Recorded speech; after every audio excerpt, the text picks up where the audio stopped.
네, 우리와 마찬가지로 북한도 오늘은 민족의 대명절 설을 맞았습니다. 우리와 같은 듯 다른 북한의 설 명절과 또 2차 정상회담을 앞둔 북미 실무협상 이야기 나눠보겠습니다. 안찬희 세계북한연구센터 소장, 송지영 전 북한 방송관 나와 있습니다. 두 분 새해 복 많이 받으십시오. 네, 새해 복 많이 받으십시오. 네. 먼저 북미 실무협상 이야기부터 나눠보도록 하겠습니다. 스티븐 비건 대표가 내일 평양으로 갑니다. 2차 북미 정상회담 전에 평양 담판에 나서는 건데 이 실무협상 결과에 또 이번 2차 정상회담에 성패가 달려있다.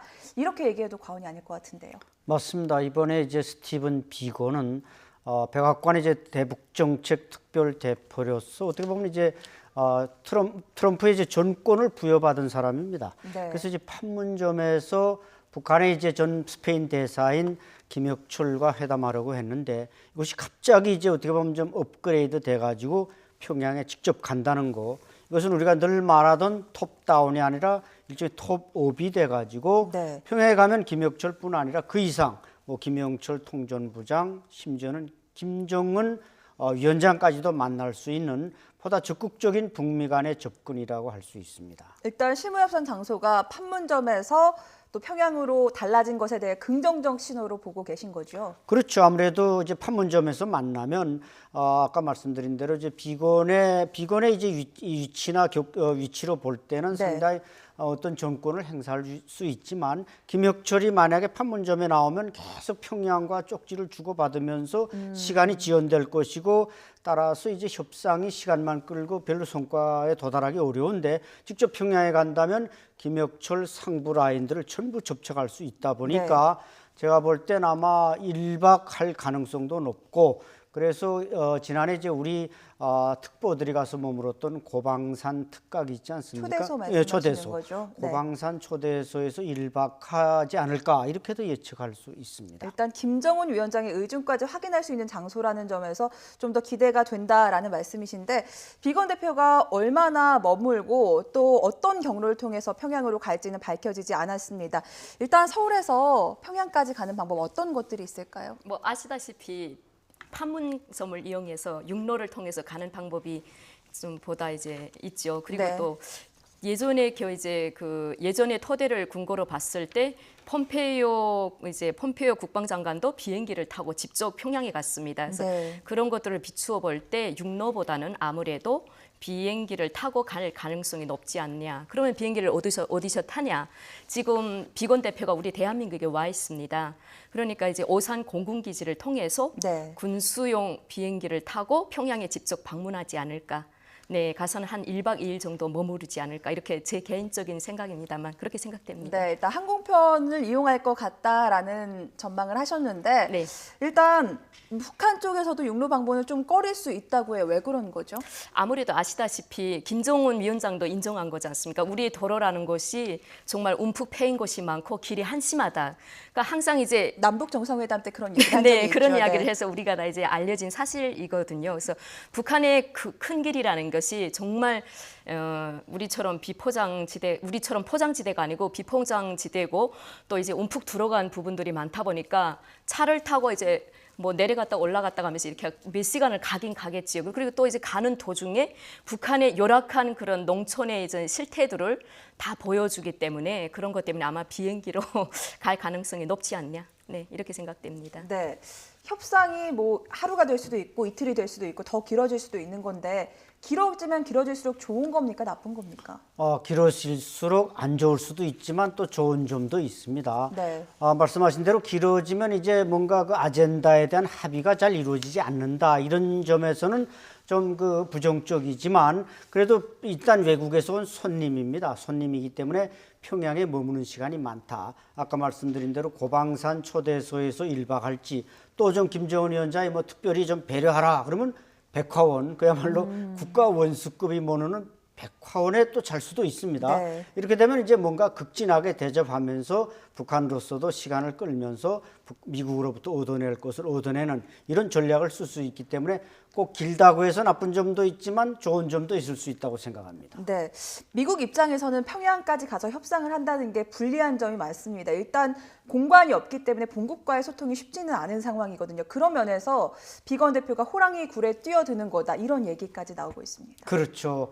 아마 비건으로서는 이제 뭔가 나름대로 이제 북미 회담에 대한 플랜을 분명히 가지고 있습니다. 네. 그리고 이번에 비건이 평양에 가면은 지난 이제 1월 19일 그 워싱턴에서 김영철 부위원장과 트럼프 대통령이 만난 그때 합의된 내용들을 어떻게 보면 확인하고 어떻게 보면 또 이제 다낭에서 열릴 예정인 북미 정상회담의 날짜와 장소 문제를 이제 확인하는 그런 자리이기 때문에 거기에서 벗어나는 문제들을 가지고 갑론을박할 필요는 없다. 그렇기 때문에 이제 지적하신 대로 뭔가 그 쪽지를 받을 수 있는 통신이나 이런 것이 제한되는 호랑이 굴에 들어가긴 하지만 비건 특별대표는 어느 정도 그 이상의 이제 정권을 부여받은 사람이기 때문에 네. 아마 뭐 북한에 들어가서도 비교적 자유롭게 나름대로 아주 맹활약하고 오지 않을까 저는 그렇게 예상합니다. 네, 일단 비건 대표의 카운터파트 협상 상대는 김혁철 전 스페인 주재 북한 대사인데 잘 알려지지는 않은 인물입니다. 일단 핵 전문가로 알려져 있는데 어떤 인물입니까? 예, 김혁철은 이제 초대 스페인 대사를 지냈고 30대의 외무성에 이제 참사에 오른 사람입니다. 네. 참사에 올랐다는 건 이제 부상, 차관급이 됐다는 건데 북한 외교 그 외무성에서 이때까지 30대의 외무성 부상 자리에 오른 사람 없습니다. 또 아버지가 이제 캄보디아 대사를 지낸 일종의 이제 금수저다 이렇게 알려지고 있고 어떻게 보면 이제 용어를 또 상당히 잘 구사합니다. 네. 워싱턴에서도 뉴욕에서 북한 대표부에 유엔 대표부에 근무한 바가 있고 그래서 용어를 잘 구사하다 보니까 아무래도 김영철 그 통전부장은 이제 상당히 지위는 높지만 용어 구사나 이런 데서는 좀 외교력은 떨어지지 않습니까? 그래서 미국으로서 이제 이용호 외무상 용어도 잘 되고 외교적 경험도 풍부한 이용호 외무상을 카운터파트로 요구했는데 그게 안 되니까 이제 김혁철을 내세웠기 때문에 어느 정도 김혁철도 나름대로 전권을 부여받은 사람이다. 그러나 그 사람은 철저하게 나인을 의식할 수밖에 없는 인물이다. 이렇게 말할 수 있습니다. 네, 두 사람이 만나서 어떤 얘기를 할지 또 어떤 합의안까지 도출이 될지 궁금한데 비건 대표가 얼마 전 대학 강연에서 영변의 핵시설 폐기를 북한이 약속했다 이런 언급을 한 적이 있습니다. 일단 영변의 핵시설이라는 곳이 어떤 곳입니까? 아시다시피 지금 북미 회담이 2차 북미 회담은 어디서 한다는 것까지 정확히 이제 나와 있습니다. 그래서 영변의 핵시설을 1단계는 어떻게 할 것인가, 2단계는 어디까지 폐기할 것인가 이런 구체적인 지금 실무자로서 이제 만남을 이제 가지는 거기 때문에 영변의 핵시설에 대한 너희가 언제까지 뭐 이거 핵 폐기하겠다. 네. 영변의 핵시설을 어디까지 하겠다. 이런 부분에 대해서 나눌 것 같은데 그 부분에 대해서는 아마 비건 대표가 평양에 갔다 온 다음에 좀 더 구체적으로 밝혀지지 않을까 이렇게 생각됩니다. 네, 지켜봐야 할 텐데 영변의 핵시설 폐기 카드라고 하면은 뭐 과거 핵 폐기가 있고 미래 핵 폐기가 현재 핵 폐기가 있는데 어느 정도 수준의 약속이라고 볼 수가 있을까요? 네, 이번에는 아마 이제 미국이 궁극적으로 요구하는 그 뭔가 이제 그 핵 리스트의 요구까지는 도달하지 않을 것 같고 네. 이제 지적하신 그 영변의 핵시설 그러니까 플루토늄 추출 시설 또 우라늄 농축 시설 이걸 이제 북한이 다 공개하고 폐기하겠다는 약속이 아마 이번에 비건과 김혁철 회담에서는 이루어질 것입니다. 그러면 미래 핵은 그곳에서 더 이상 만들지 못한다는 얘기로 받아들일 수 있을까요? 그렇죠. 이제 네. 북한이 이제 김정은 위원장의 신년사에서 핵을 실험하지도 않고 제조하지도 않고 확산하지도 않겠다 약속했기 때문에 더 이상 확산은 안 하지만 이제 지적하신 그 과거의 핵 이미 뭐 30개다 40개다 하는 핵무기 그 리스트 이것을 목록을 미국은 요구하지 않습니까? 근데 그거까지는 아마 그 전 단계인 그 시설의 폐기까지. 그러나 이제 DIA 미 국방성이 작년엔 또 강선 제강소 남포에 있는 강선 제강소에서 북한이 농축 우라늄을 생산하고 있다. 이걸 새로 밝힌 적이 있습니다. 네. 따라서 이제 말씀하신 그 제한적인 영변의 것만 해도 미국은 아마 일단 그걸 받아주고 나름대로 또 부분적인 걸 주는 그런 딜까지 이번에 가지 않을까 이렇게 예측합니다. 그 대가로 북한도 무언가를 미국에게 요구할 텐데 대북 제재 해제일까요? 그렇죠. 당연히 지금 북한으로서는 트럼프 대통령은 김정은 위원장이 상당히 피로해야 한다. 이렇게 지금 표현을 했습니다만은 피로하고 피곤할 정도가 아니라 북한은 지금 완전히 벼랑 끝에 선 상황입니다. 제재를 풀어주지 않으면 대단히 위태로운 상황이거든요. 그래서 트럼프 대통령이 북한을 경제 대국으로 재탄생시켜주겠다. 이런 이제 당근을 제시하고 있기 때문에 아마 적어도 이 경제 대국으로 가는 첫 단계는 아마 제재 해제일 것이고 두 번째 단계는 뭔가 경제적 지원이란 말이죠. 따라서 경제적 지원은 추후 문제이고 이번에 뭔가 북한의 제재에 대해서 일정량 풀어줌으로써 김정은 위원장을 뭔가 비핵화의 그라운드로 끌어내는 이런 일은 아마 진행될 것이라고 확신합니다. 네, 비건 대표가 이 북한과의 실무 협상에 나서기 전에 먼저 이번에는 우리 서울을 찾았습니다. 1차 정상회담 때와 떠올려 보면 좀 다른 모습인데 주한미군 방위비 분담금 문제로 약간 삐걱대기도 했지만 한미 공조가 그만큼 더 긴밀해졌다라고 볼 수가 있을까요? 그렇죠. 지금 한미 이자 지적하신 이제 방위비 분담도 아마 오늘 내일 다 합의 타결될 것으로 보이면 미국과 북한, 우리와 미국 간에는 갈등이 거의 남아 있지 않습니다. 다만 이제 북한의 비핵화 프로그램을 놓고 우리 이제 말하자면 대표도 이도훈 대표도 직접 참여를 하다 보니까 지금 북한의 비핵화를 놓고는 한국과 미국과 북한의 어느 정도 공조가 또 맞아떨어지고 있다. 이런 면에서 비건 대표가 서울에 왔고 또 우리 청와대 정의용 실장을 직접 예방해서 어느 정도 서로 이제 브리핑이 다 있었기 때문에 상당히 진전되고 긍정된 모습으로 가고 있다고 생각됩니다. 네. 이렇게 미국과의 실무 협상 준비로 바쁘겠지만 북한 역시 오늘이 민족의 대명절인 설을 맞았습니다. 저도 이렇게 오늘 한복을 입고 나왔는데 북한의 설은 어떤지 궁금합니다. 송지영 씨께서 오늘 곱게 한복 차려입고 나오셨는데 북한에서도 이렇게 한복을 입고 명절을 지내나요? 어떻습니까? 이제 평양을 비롯한 수도에서는 한복을 입는 분들이 많지만 또 지방 같은 데는 한복을 입는 분들이 적습니다. 근데 아침에 새벽 5시 이전에는 한복을 입고 네. 김부자의 초상화에 가서 꽃다발을 중종하면서 이제 한복 인사는 합니다. 조상께 차례를 지내는 것보다 먼저 그렇죠. 충성심이 김일성, 김정일. 그렇죠. 네. 북한에서는 먼저 이제 충성심이 넘버원이다 보니까 먼저 김부자의 동상에 가서 꽃바구니를 중종하고 꽃다발 놓고 진달래꽃을 놓고 인사를 드리기 위해서 여성분들은 한복을 입고 네. 대신에 이제 남성분들은 한복을 입는 문화가 없습니다. 다 이제 양복 차림을 하고 그리고 우리는 민족 최대의 경사스러운 대명절이다 이렇게 표현을 하는데 북한은 민속 명절이다 보니까 민족 명절이라고 표현을 하고요. 또 음력설 같은 경우는 민족 대명절이지만 양력설을 크게 샜기 때문에 음력설은 북한에서도 89년도부터 김정일 국방위원장에 의해서 민족의 전통을 지키자 이런 것으로 이제 다시 시작됐기 때문에 음력설은 그냥 보통 하루 이틀 정도 쉬고요. 뒷날이 이제 일요일이 끼우면 좀 더 쉴 수도 있습니다. 네. 그리고 민족 대이동은 일어나지 않고요. 또 대부분 이제 집에서 노는 문화라든지 똥 먹는 날, 술 먹는 날. 맛있는 거 먹고 가족들끼리, 친지들끼리 또 직장 동료들끼리 즐기는 날이다. 이렇게 고향 내려가는 풍습은 많이 없고 그렇습니다. 그러면 네. 설날 아침에 차례는 안 지내나요?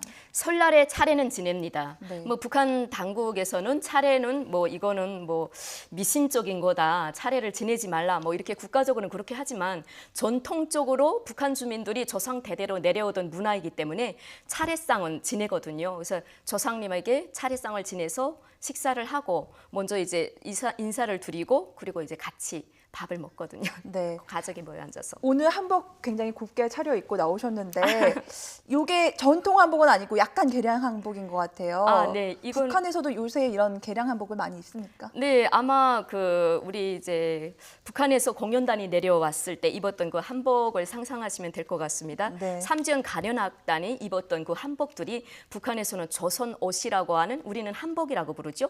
북한에서는 개량 조선 옷 이렇게 부르는데 네. 그게 이제 개량 한복이라고 볼 수 있습니다. 근데 댕기가 있어야 되죠. 근데 저는 여기서 만들어 입다 보니까 조금 더 퓨전식으로 만들어 입다 보니까 여기 이제 댕기가 없고 대신에 그냥 이렇게 술을 넣은 꽃을 하나 달았습니다. 네, 네. 오늘 아름다우십니다. 감사합니다. 자, 같은 듯 다른 북한의 명절 얘기를 좀 들어볼 수가 있었는데 좀 다르다고 느껴졌던 것이 북한의 노동신문의 보도입니다. 여기 보면 설 명절을 맞아서 인민들에게 고기 쟁반 국수랑 평양냉면을 공급한다라고 돼 있는데 남한에서는 설하면 일단 떡국 먹거든요. 저도 아침에 떡국 먹고 왔는데 네. 떡국을 먹지 않고 냉면이나 국수를 먹나 봐요. 글쎄 최근에 원탈북민들의 얘기를 들어보면 떡국 먹는 분들도 있다고 하는데 네.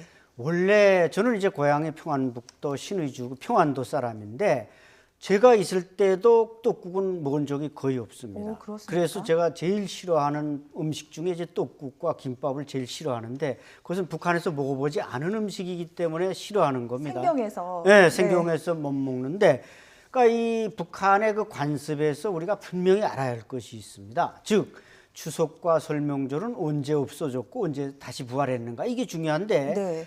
1967년 이전까지 북한의 설 명절 추석은 우리 대한민국과 똑같았습니다. 다만 이제 대이동은 없었죠. 똑같았는데 그걸 김일성 주석이 없애버렸습니다. 왜?